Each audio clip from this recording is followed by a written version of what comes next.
आज 4वटा निर्णयहरू भएका छन्। नम्बर 1 मा सम्मत 2082 भदौ 23 र 24 गतेको जेनजी आन्दोलन तथा यसअघि भएका विभिन्न आन्दोलनमा वीरगति प्राप्त गर्ने सम्पूर्ण ज्ञात शहीदहरूप्रति भावपूर्ण सम्मान एवं हार्दिक श्रद्धाञ्जली अर्पण गर्ने नम्बर 1 को निर्णय भयो।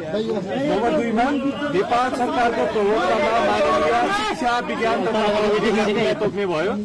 नम्बर 3 मा सरकारको शासकीय सुधारका लागि 100 कार्यसूची स्वीकृत गर्ने भयो। त्यो 100 कार्यसूची भोलिसम्म प्रकाशित पनि हुनेछ। र 4 नम्बरमा सम्मत 2082 भदौ 23 र 24 गतेको प्रदर्शनका क्रममा भएका घटनाको जाँचबुझ गर्न गौरी बहादुर कार्कीको अध्यक्षतामा गठित आयोगले नेपाल सरकार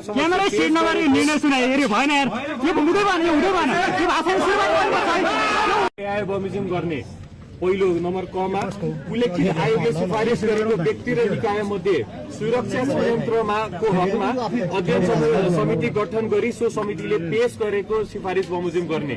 यो चाहिँ सुरक्षा संयन्त्रको हकमा।